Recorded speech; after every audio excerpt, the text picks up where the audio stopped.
Good afternoon and welcome to our webinar, Tomorrow's Experience Today. My name is Lindsay McGregor. I'm the Marketing Manager here at KPMG Numwood. Today I'm joined by our presenters David Conway and Rob Edwards. David is a Director and the key author of our Thought Leadership reports, and Rob is a Customer Experience Director and also a regular contributor to our Thought Leadership publications. As you're probably aware, we recently launched a report containing our first multi-country review of best practice, and today we're really keen to share this best practice with you. We really want you to take this away, key learnings, and think about how you might implement them into your own organisation. Please do feel free to ask a question during this webinar. You'll see on your screen there's a media player where you've got the opportunity to do so, and we will be answering these at the end of the webinar. So let's get started. I'll now hand you over to Rob Edwards. Good afternoon, Rob. Good afternoon, Lindsay. Thank you very much, and good afternoon to everyone. We will take you through the report. It's called Tomorrow's Experience Today, a title that reflects our views that in order to drive profitable growth, organisations need to understand their multidimensional customer, and with this in mind, design tomorrow's experience today, and crucially look at what business model should look like to deliver on that experience. Hope you enjoy the next 45 minutes. I'll just take you through the agenda quickly first.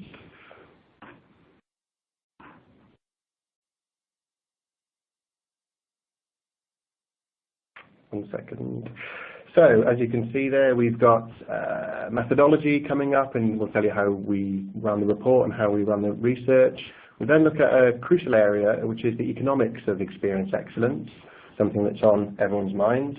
Then we'll take you through a Hall of Fame that we've developed from the multi-country study, and Dave will take you through some case study examples of who's done well in which country. We'll then look at the Tomorrow's Experience section, which is about how we think about the consumer of tomorrow and how we put in place the right things to deliver that experience, and then the global themes that come out of the report. So this is a quote from Peter Drucker. Peter Drucker has been described as the founder of modern management. His books and articles explored how humans are organised across business. He's one of the best known and most widely influential thinkers and writers on the subject of management theory and practice. And he postulated that the best way to predict the future is to create it. In our report, we also reference William Gibson. He once observed that the future is all around us, it's just not evenly distributed. That is an important concept to understand as we go through this. Our customers and the experiences, they are constantly being set and reset by all their interactions with all different types of organisations, is what's in their heads when they work with your organisation. And what's disruptive in one sector may actually be quite mainstream in another sector. And that's important to understand as we're going through this report. And I'll touch on that again when we talk about expectations of the customer of the future. Another slide just to put things into context of where we are in 2018. The ruling organisational paradigm of business today is still rooted in the division of labour. As a method of standardising the production of a consistent output across increasingly complex manufacturing processes, the division of labour was an unparalleled success. However, the majority of our businesses now are no longer traditional manufacturing enterprises. They're increasingly about ideas and concepts. It's about individual design. It's about creating personal experiences. And as such, it is how things are interconnected, intertwined, and creatively juxtaposed that breeds success. So now, businesses and organisations need to think about ecosystems, not functions. They need to think about relationships, not divisions. And crucially, we need to think about customer journeys and not siloed structures. In a world where the vast majority of managers manage functionally and not cross-functionally, commercial advantage now rests on the quality of those connections that a company can make both internally and externally. And with the rapidly increasing pace of global change and the increasing complexity of everyday life, this requires firms to have one foot in the present, but then one foot in the future, and be able to shift their weight accordingly. So now we've got after that brief introduction, a bit of a poll question. To what degree is your organisation ready to deliver tomorrow's experience today? So obviously we're going to go through this presentation and you'll hear a lot more about our thinking, but even from those first couple of slides there about creating the future, about not organising around the division of labour, those sort of things. We'd like you just to give us some feedback as to where you feel your organisation is today in delivering tomorrow's experience. So we've got three options there. If you just click on one of the radial buttons, I feel we are way behind where we need to be at this moment, or we have thought about it strategically, but not yet put it into practice, or thirdly, we've already started to design our future experience. We'll just give you a few seconds to register your options.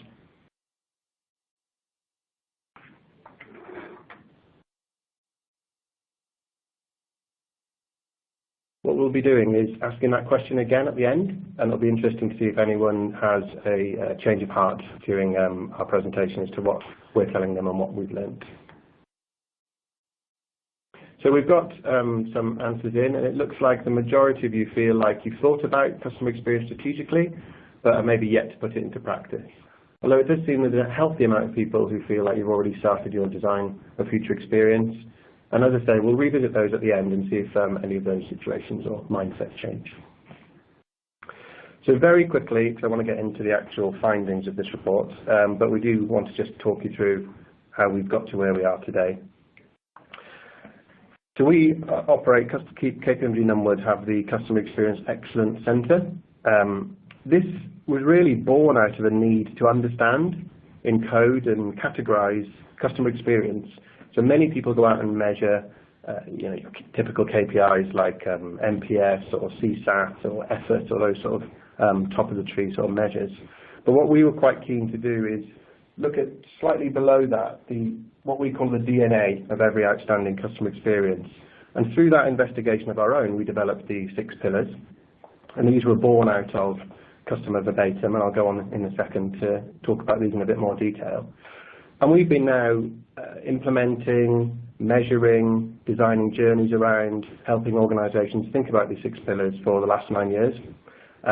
We have coverage of 20 markets through all the various reports that we've done in this area, over 2 million B2C and B2B evaluations, and over 2,300 cross-sector brands have been looked at. And really the reason is to allow us to be thought leaders and to give to our clients and to the wider organisational network examples, case studies, direction on where they possibly need to think about to deliver customer experience excellence.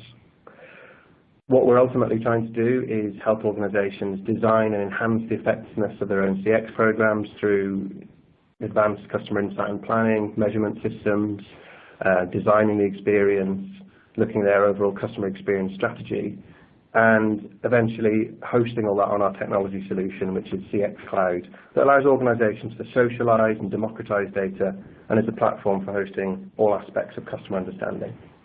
So that's part of who we are. And just to go into the 6 pillars in a little bit more depth, the way we refer to them is the DNA of best practice. They are the ways that customers themselves describe their experiences. We mined thousands of pieces of verbatim to categorise into these 6 pillars, and then subsequently have been measuring, modelling, and kind of proving their value and their worth ever since. And we find that the leading companies are competitively superior at each of these pillars.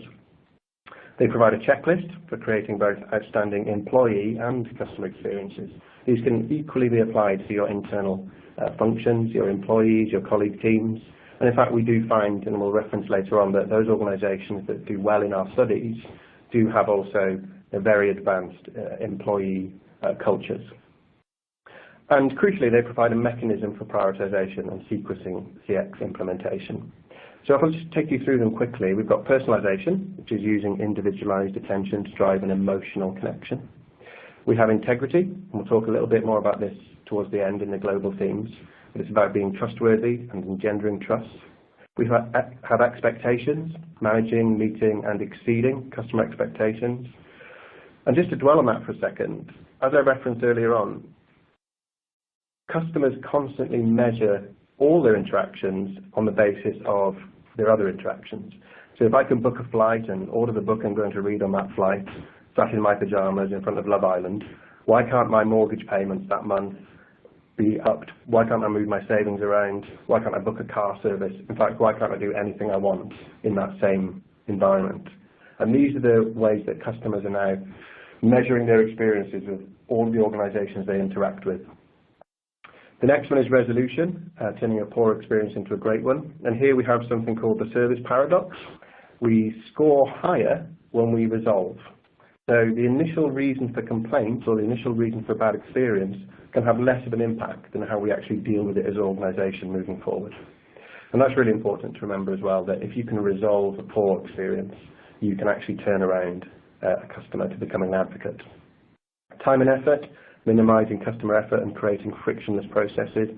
This for me is very bound up in technology, and we've certainly seen a lot of the moves in technology through smartphone applications or through internal processes, digitization, etc., really playing in the time and effort space.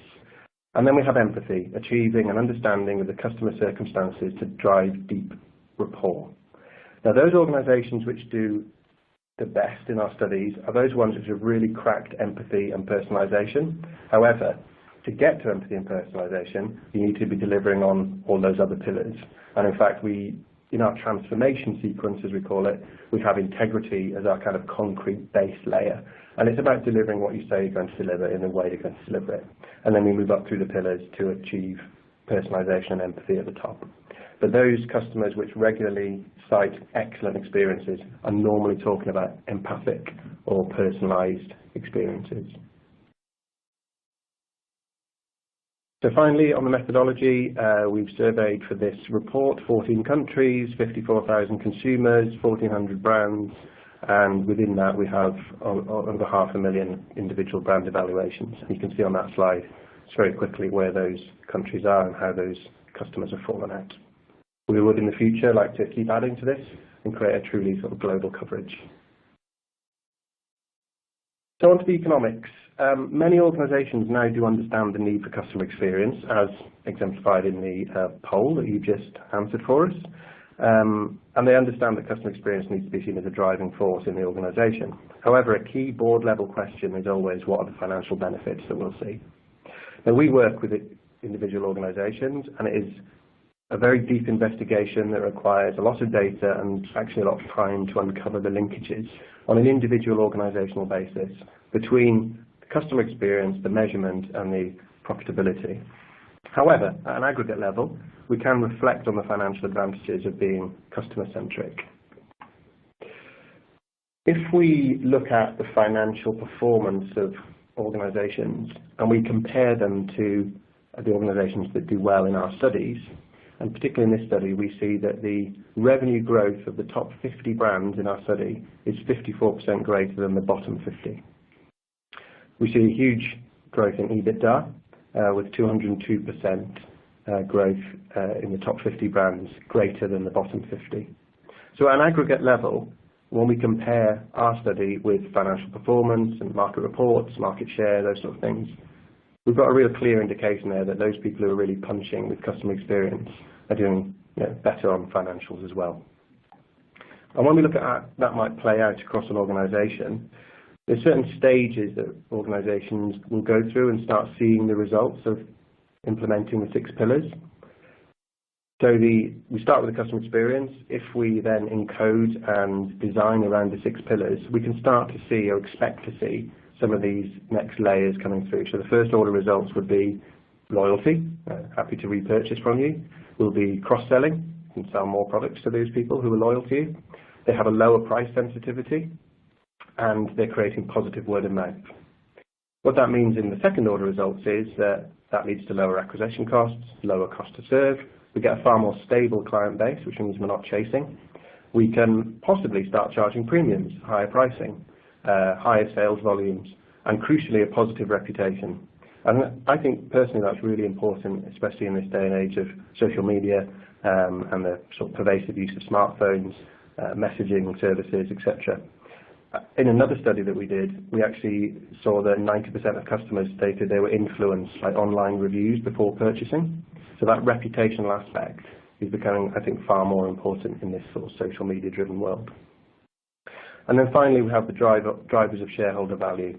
So leading on from those 2 order results, an acceleration of cash flows through the business, increased cash flows, a lower volatility and vulnerability based on that stability of the client base, and then higher residual values leading to greater shareholder value.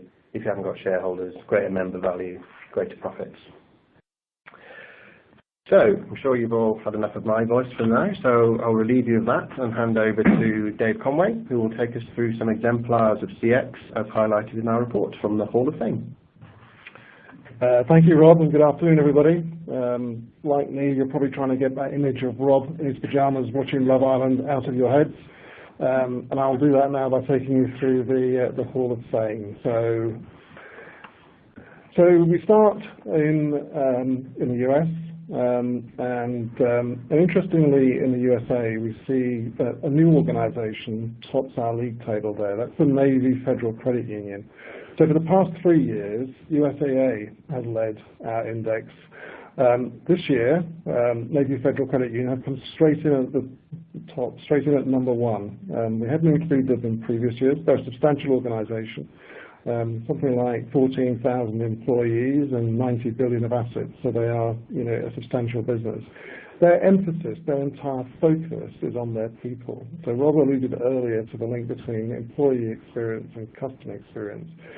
This organization is a fantastic case study in how you go about getting that right.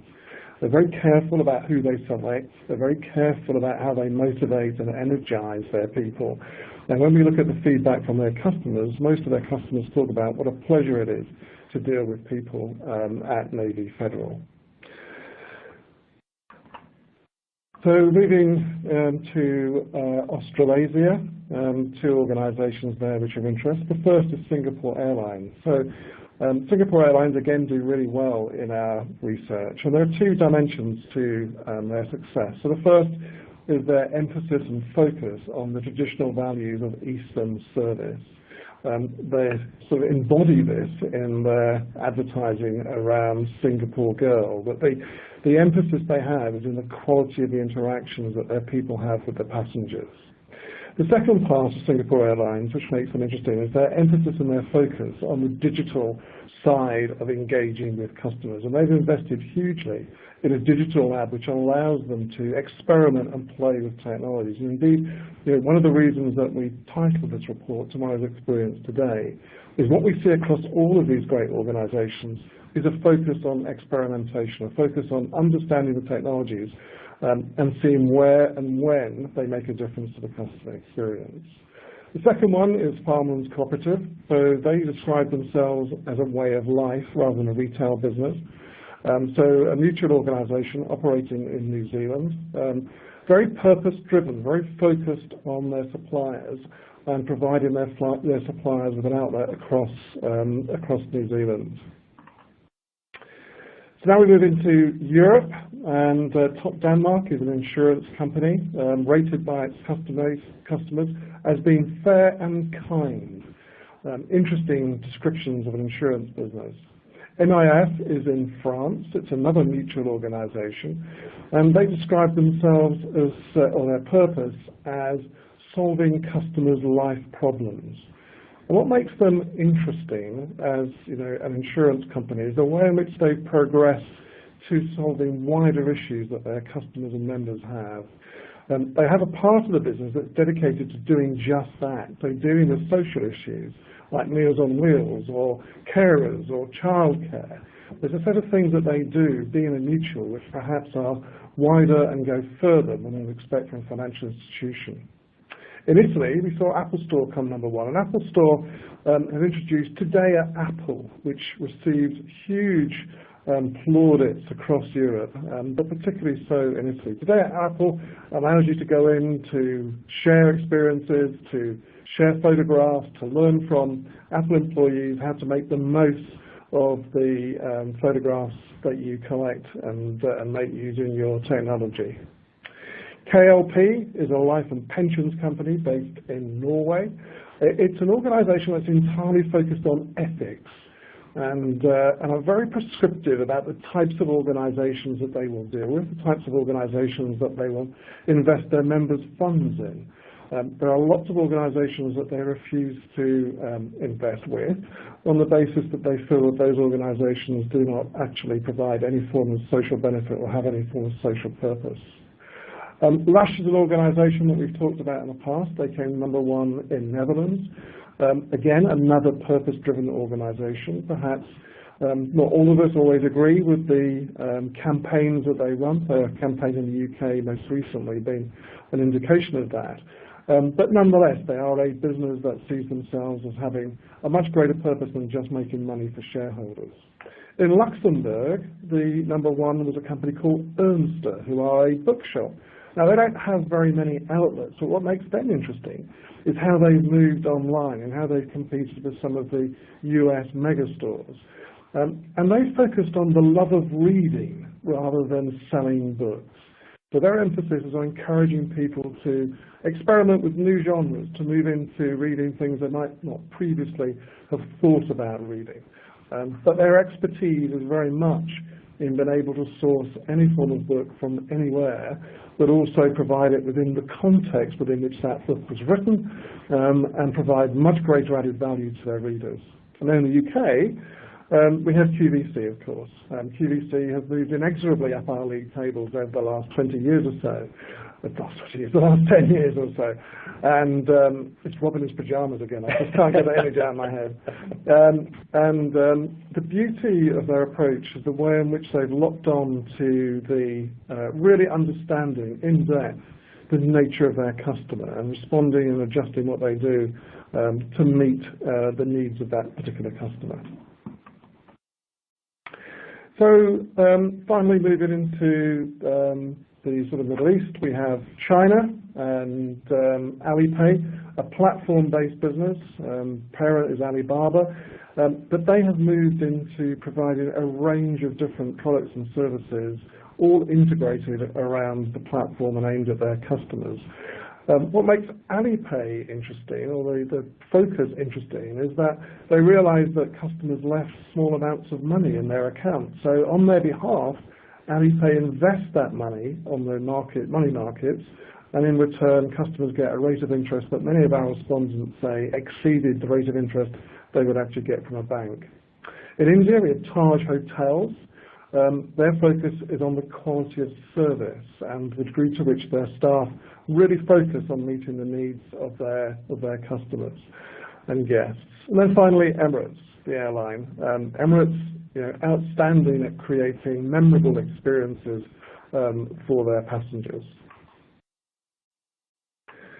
So let's talk a little bit about tomorrow's experience and how that is created. And I guess there's two dimensions to this from our perspective. So the first is what's going on in the mind of the consumer. So a piece of work that was done by the KPMG Innovation Labs in New York tried to unpick the changing criteria that consumers are using to evaluate and judge as to which organizations they're going to place their business with. And they codified that into 5 areas. The first of those is my motivation. So what is it that's motivating the consumer of tomorrow? And they looked at millennials, they looked at Generation Z, and what they identified was that those customers, those potential consumers, are motivated by things that are different to preceding generations. They're motivated by organizations that do have a strong sense of purpose.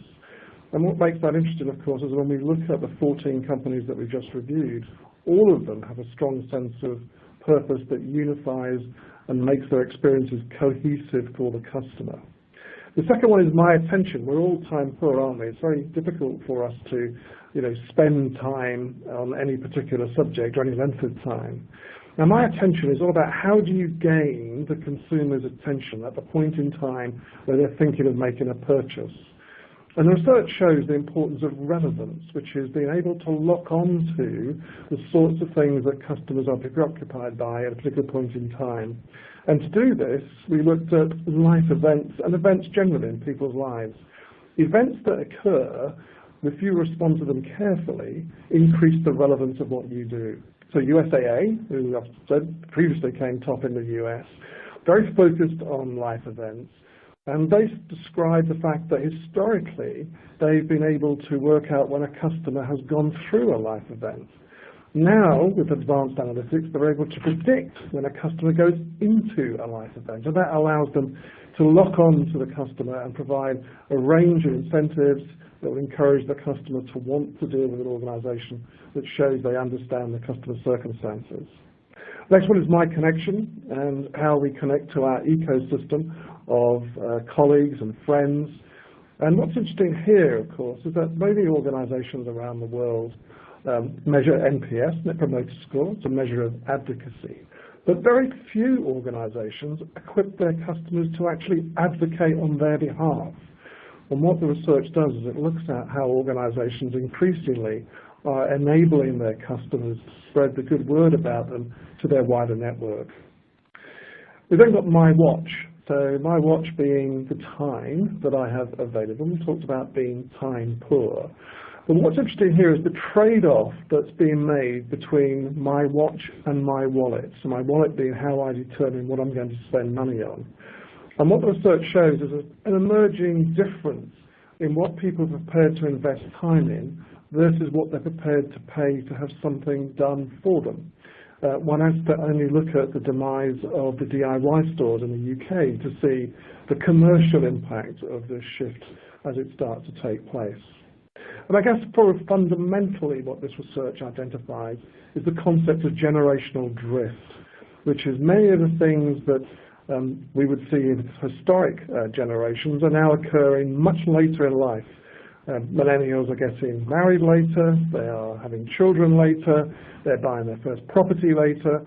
So this shift is changing our view and our understanding of what these customers want and how they want it. We also, in our report, looked at technology and people. So let me start by talking about people first. One of the things that became clear, I guess, when we started looking at the consumer and the fact that millennials were becoming the critical sort of focus and target, if you will, for organizations looking to deliver in the future, is that the employee becomes essential in building that relationship. And we see that the leading organizations, so our top 14, are also very focused on their people, like Navy Federal, as we've talked about. So very much a focus on empowerment, so equipping people to make sensible decisions when they talk to the customer. A focus on enablement, so using new technologies to provide information and knowledge at point of need for staff. A move from hierarchies to cross-functional teams. So Rob earlier talked about the fact that we're still organized in the way in which the first factories were created in the 17th and 18th centuries, and yet the world has changed dramatically. And we see a number of organizations that are now organizing around the customer with new operating models. A focus on developing learning cultures so that we are continually learning and understanding more about our customers.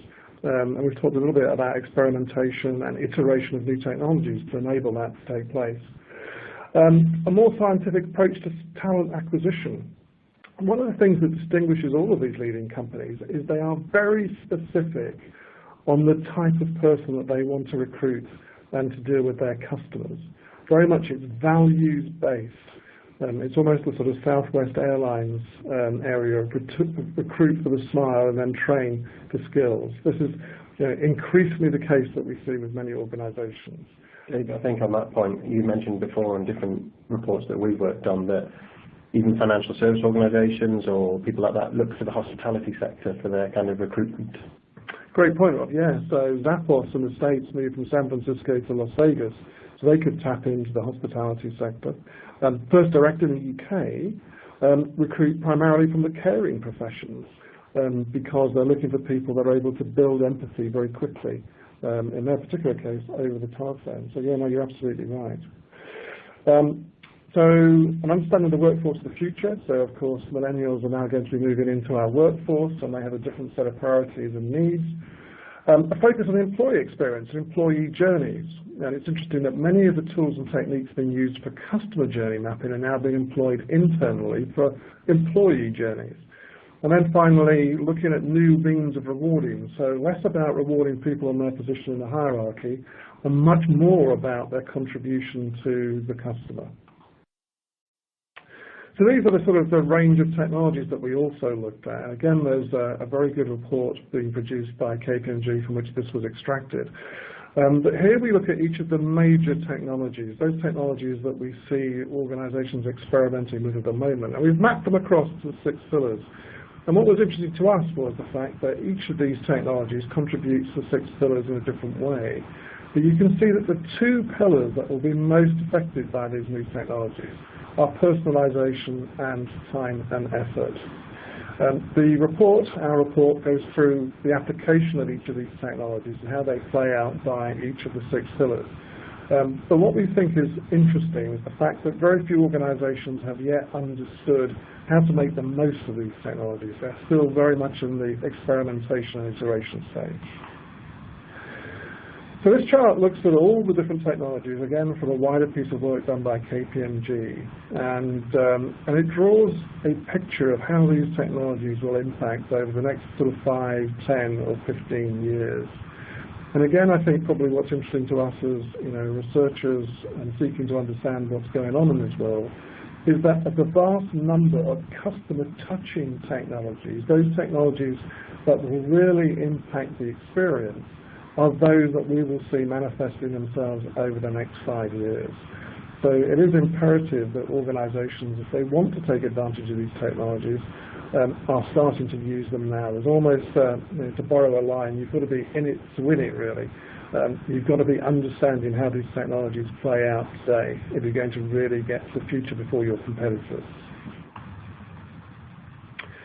So we wanted to summarize all of this sort of understanding in a sort of single picture, and starting from the bottom, and then looking at how our understanding of the customer plays out through the organization. So the very first thing is, what is it that's going on in the customer's mind? And we've talked a little bit about the 5 My's and how those 5 My's start to provide an insight as to what customer priorities and what their decision-making criteria might be. The second framework is the 6 pillars. So for organizations looking to deliver fantastic experiences, then they can mediate their thinking through each of these 6 pillars. They almost act like brand principles in many ways, which leads us on then to the concept of purpose. So we've talked a little bit about how purpose-driven organizations are those that increasingly are being most successful in the world of customer experience and consequently commercially. But it's how that purpose is then delivered through the 6 pillars to meet the needs of those customers. And there's 2 other dimensions that are important here in that context. The first of those is people. We've talked a little bit about people. But how we are creating an employee experience that allows the organization to ensure that the 6 pillars, that the responsiveness to what customers want naturally emerges from their business as opposed to being something that they have to focus on or really drive hard through their operation. And then that leads us finally to technology and the way in which technology is being applied to each of the customer needs. The final part of this is the degree to which organizations are harnessing this level of complexity. So there's an awful lot of moving parts going on here. Customer experience is a very complex idea. And you can see from this chart that it's a very complex set of things happening. And what we see emerging is organizations starting to theme the way in which they implement their approaches to customer experience. And we've identified 4 themes. First is excellence, so an organizational mindset about being superior in every way to their competitors. The second is engagement, so how organizations set about engendering a sense of purpose amongst their employees, but also energizing their employees to do the right things for customers. Execution, so the degree to which organizations attend to the small details and make sure that everything that's necessary to work effectively does so. And then finally, economics. And Rob talked earlier about the importance of the economics of excellence. And I think what we're seeing is organizations increasingly asking the question as to what is the ROI we get from different changes that we might make to the customer experience. Is it under-engineered? Is it over-engineered? Or have we got it just right? So these are the 4 areas, the 4 themes. There are other themes that we see out there, but generally speaking, these are the 4 areas that we see organizations beginning to marshal all of their capabilities around. Thank you, Dave. That was fascinating, and underneath all of those frameworks and diagrams and reports, we've got a level of detail which you can get to if you register with our Global Experience Excellence Centre, and you can download some of those reports and read them in more detail. Into this section now, these are the global themes that we see coming out pervasively across the multi-countries that we've studied. In search of truth, the integrity economy, going global, and the fragmenting customer journeys.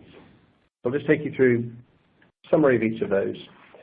I thought it was very interesting that in our study, Dave, the European Hall of Fame had Top Denmark, MIAF, KLP, the ones you pulled out as having that clear higher purpose. And I think this trust integrity really plays into that. What we consume says something about who we are and who we want to be, but increasingly we want to be recognised and associated with people who we buy from. And you mentioned a couple of visions there that the companies operate under. And certainly in more of my world, which is the kind of designing the measurement systems and implementing kind of how we get the customer feedback into the organisation, we're seeing things move away from things like NPS and CSAT, and these leaders are concentrating far more on what you might say is being important to people's lives. I think that's entirely right, Rob. And I think, again, what the research shows is the link between integrity, personalisation, and privacy.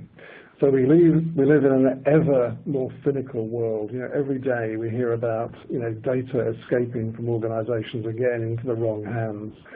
And what the research shows is there's a very strong link between trust, so the other side of integrity, and personalisation. So the more that I trust an organisation, the more information that I share with them. The more information I share with them, the more they're able to personalise what they do for me. The more they personalise what they do for me, the more I trust that organisation. So we have this kind of virtuous circle taking place, which if it's managed carefully, and if privacy is managed carefully, will allow an organisation to get really close to building a relationship with its customer. The downside is the reverse is also true, which is if I give you information and for whatever reason it causes me to lose trust, the less information I will give to you. The less information that I give to you, the less you're able to personalise what you do, the less my relationship is with you as an organisation. And that's the vicious circle that takes place. So you're absolutely right that integrity is the foundation stone of all relationships. And what we saw across this particular piece of research is that those organisations that do outstandingly well are very protective of their reputation and the way in which they build trust. And also adding to that, I think millennials, we saw from the 5 Mi's that there's kind of an erosion of kind of inherent trust in big organisations. They don't just trust on faith anymore. They will just measure their they'll measure their trust from the experience they have. And so how do you build a trust framework? This is a summary again, just for the purposes of this webinar for sort of clarity. There's obviously a lot of information and detail under each of these stages, but essentially what we're looking at is the bottom layer being what you say you are and delivering what you say you're going to deliver. So it's having sort of behavioural integrity. It's achieving what you set out to do. The next layer up is the ability to do that. So organisations need to show the ability to be able to do that.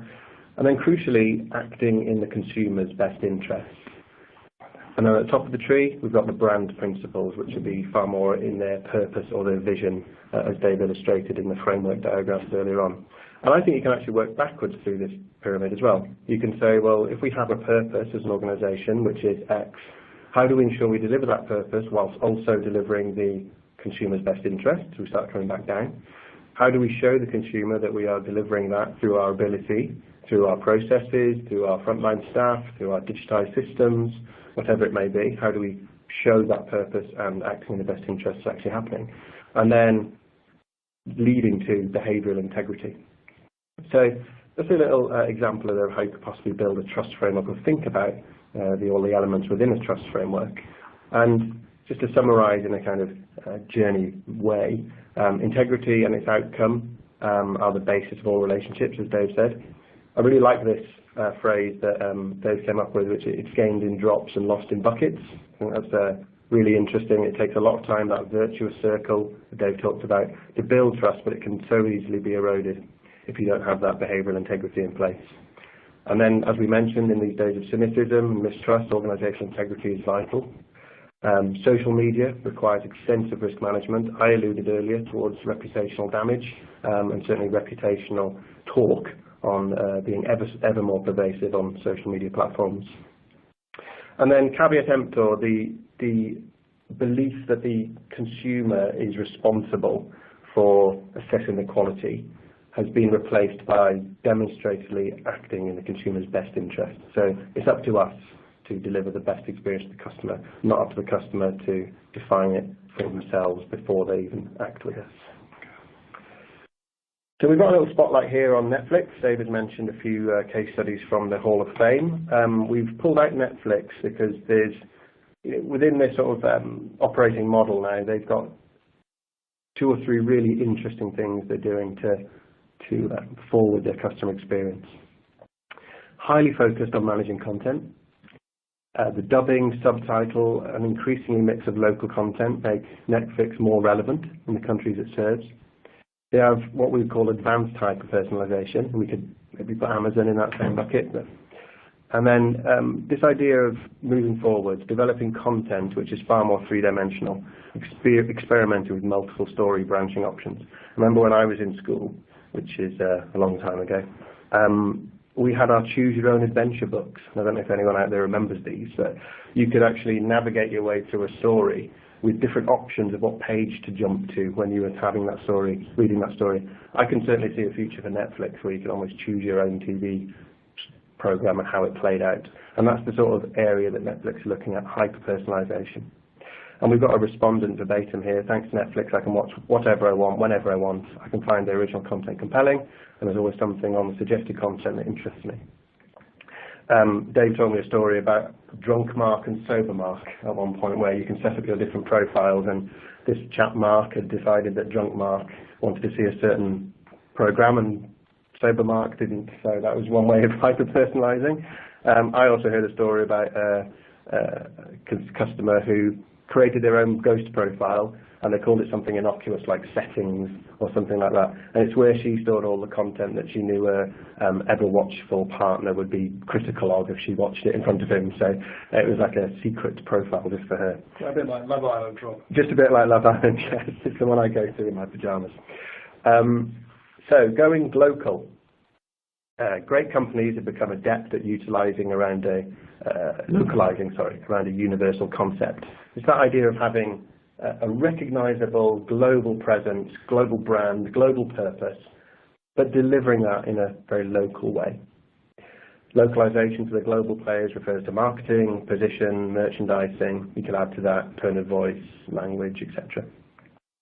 Local companies are springing up where the large global players have yet to reach. It is important for large companies to act in the same way as those local companies. And this emphasizes the global players, the need to be first to market, to get big quickly, but also to operate at that local level and be seen as much as anything, a local company. And the degree of tailoring to local cultures varies, but those ones who achieve well in our study seem to manage to get the balance right between that big brand but delivery at a local level.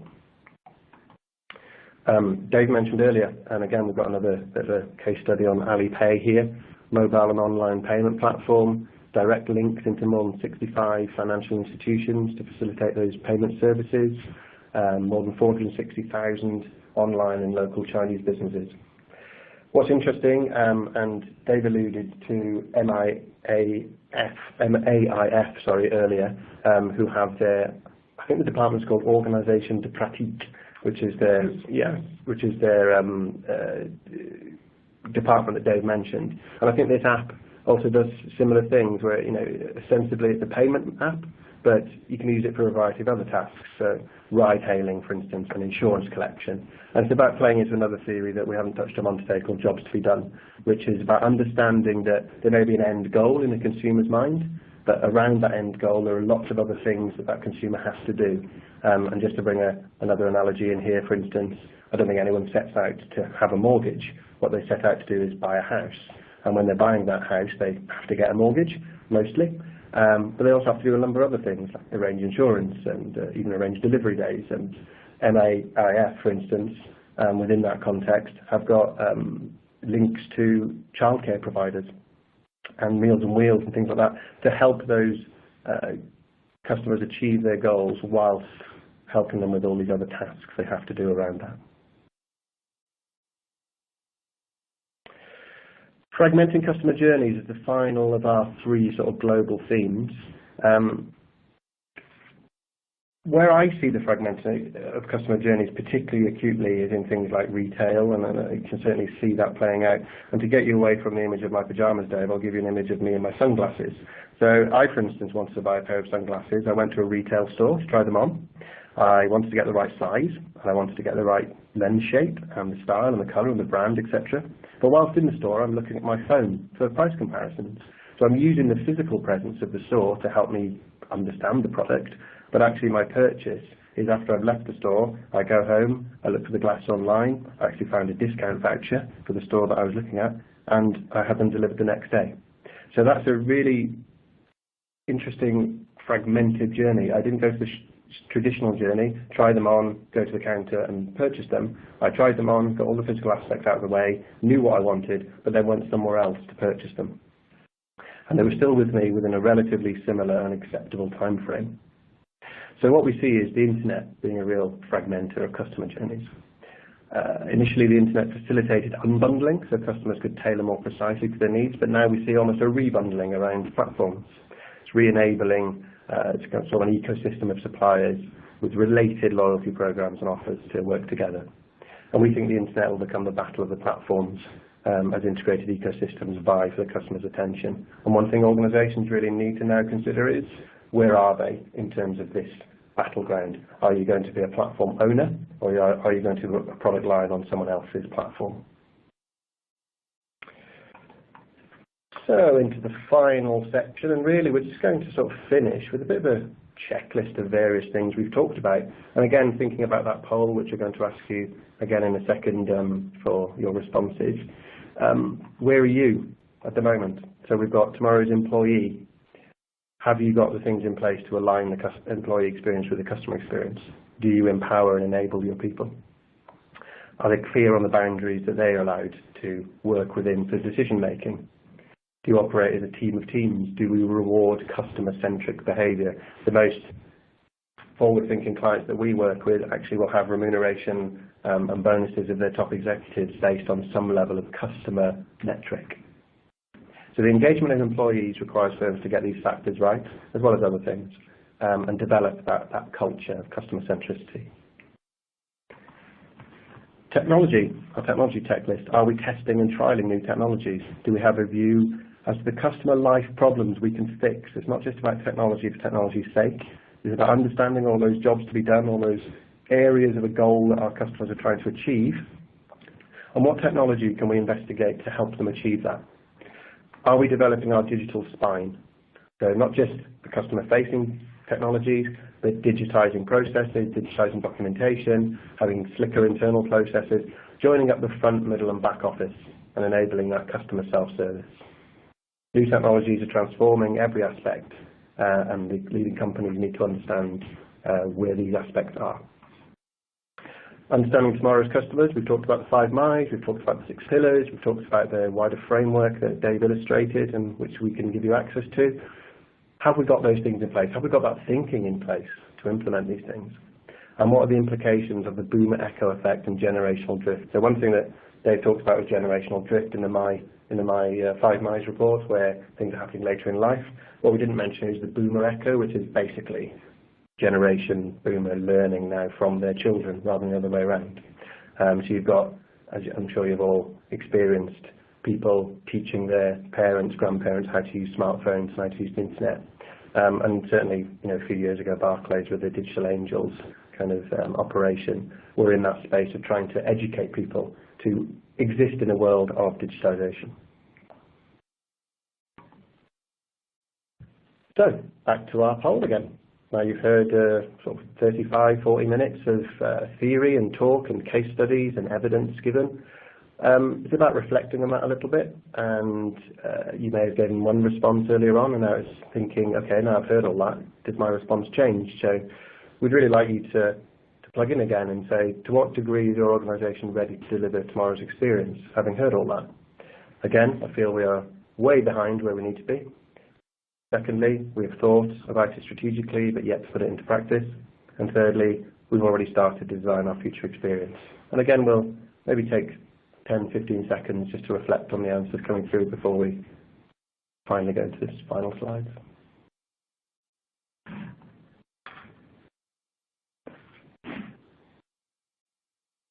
At this point as well, I'd also say you've got the opportunity to ask questions, which we can answer towards the end in the last sort of 10 minutes. We're just looking at the results coming in now.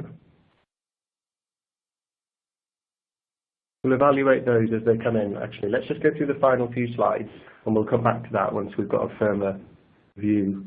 There's also some questions coming in as well around the same time.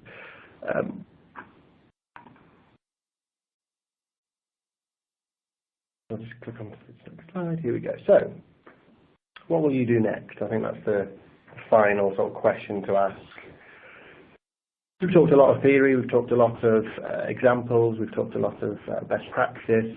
So, you know, when you're reflecting on that poll and still considering which radio button you're going to click on to give us some responses, have we got everything in place to truly measure the customer insight experience, truly measure the customer experience, truly measure why we're important to a customer's lives? Are we in the right place for them? And how are we measuring that in the right way? Have we designed our experiences around those customer journeys, those customer needs, all the things we've talked about today? Do we have actually a customer experience strategy in place? We do know now that at a board level, customer experience is taken very seriously. But do we truly have a joined-up customer experience strategy throughout the organisation, which everyone understands their role within that? And then do we have sort of something like RCX cloud technology, which socializes, democratizes the data, allows everyone to have access to customer voice information coming in, showing how it's impacting on their roles, showing how their roles can impact on the customer? Is everyone in the organisation sort of fully plugged in, really, to what we're trying to do within customer experience? Okay. So I'm being hailed. Hailed. Thank you so much, David and Rob. That was really insightful. I'm sure that you've definitely given the listeners a lot to think about. We've had lots of questions come through, and there's quite a number about B2B sector actually, which is really interesting. So the first question is, there are companies which struggle to implement CX strategies. Is there any particular reason why? Is it business culture, human resources, disruption of technology, and again, interested in B2B? Shall I start, Rob? Yes, and please. then you can join Yeah. in? So, I think we're seeing two phases of customer experience implementation. So phase one, I think, was organizations becoming aware of customer experience and thinking through the importance of it. And for many organizations, it was about getting something done. So a lot of customer journey mapping is being done. But one of the things that we see is that once organizations get into trying to map a journey, some of the bigger, higher order questions come to mind, like what is our purpose? How is our purpose discharged through the customer experience? How do we want our people to act? And so we're now moving into what I think is phase two of customer experience, as organizations are beginning to think through, well, what is our experience strategy? What does it need to contain? And how do we implement it effectively? The problem those organizations have is that they're organized, as Rob says, into silos and departments, which makes it very difficult to think about, organize around, and deliver against customer needs. And so as part of the second generation of activity around customer experience, it's the changing business model that will accelerate implementation. And I think it's the business model that has slowed things down thus far. So. Yeah, definitely. And from all the work I've been doing as well, you see these, you know, fintech companies and new startups having a much clearer definition of what their purpose is, and that a much less complex business model. And I think that's you know, I'm not suggesting that large organizations can ever adopt that simplicity to that degree, but it's certainly a learning, I think, from those new startups, fintechs, app-based, those sort of things, where they're very much concentrated on simplicity, time and effort, eroding sort of time and effort, and having a clear purpose as to why they're there. Okay. And just on the B2B sector, we've had a question regarding the 6 pillars. They're asking if a pillar has more impact in B2B than the others. Is there a favourite pillar, I guess, within B2B? Well, the 6 pillars play out in exactly the same way in B2B as they do in B2C, because ultimately they link back to human psychology. So in any environment where human beings are involved, they become important.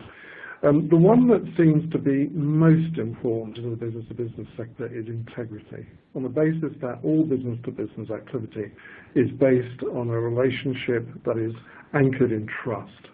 And therefore we see that integrity and trust and being able to deal with trust building and manage trust eroding moments become particularly important.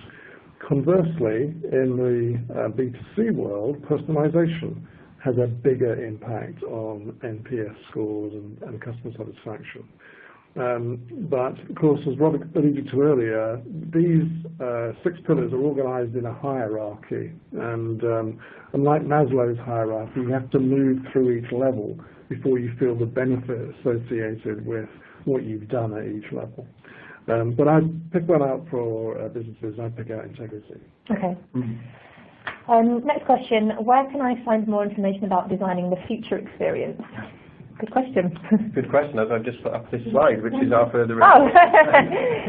I think we've got, well, there's any number of publications you could go to our Excellence Centre for, and certainly to the wider KPMG customer team.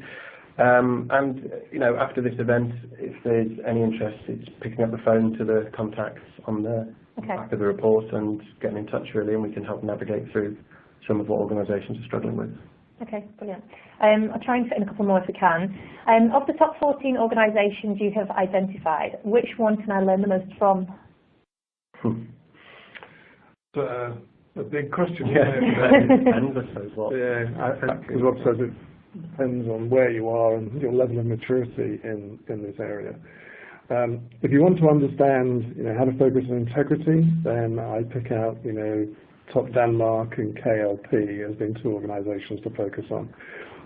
If you're interested in personalisation and making that real, then I tend to focus on, you know, organisations like, you know, Navy Federal and USAA in the US, but also Netflix. If you're focused on, you know, resolution and fixing things when they go wrong, then, you know, it's organisations like QVC and Apple Store who would be, you know, good people to focus on. Empathy, well, interestingly, empathy, I'd pick out organisations like Lush and Ernster, are organisations that have really got to understand what their customers want and able to reflect that back to them in the right way. I love the fact that Ernster talk about the love of reading and not selling books. You know, I think that's a really interesting sort of way of you know, viewing the world. So yeah, it's a more fragmented question perhaps, but the beauty, of course, of the report is that, you know, these organisations are profiled in quite descriptive terms. So if, you know, if there's an area that you want to focus on, you can find an organisation that delivers on best practice. Okay, fantastic. Thank you. I think we're just about there with time now. So for any questions that we haven't responded to, we'll get in touch directly. Thank you, everybody, for joining us this afternoon. We hope that you've taken a lot away from this webinar, lots to think about. If you haven't read the global report, then it is available to download from our website, so visit www.numwood.com. And also, as Rob mentioned earlier, you can register for membership of our Customer Experience Excellence Centre, so you'll be the first to receive this type of thought leadership. Thank you very much. Enjoy the rest of your day, and hopefully we'll speak to you again soon.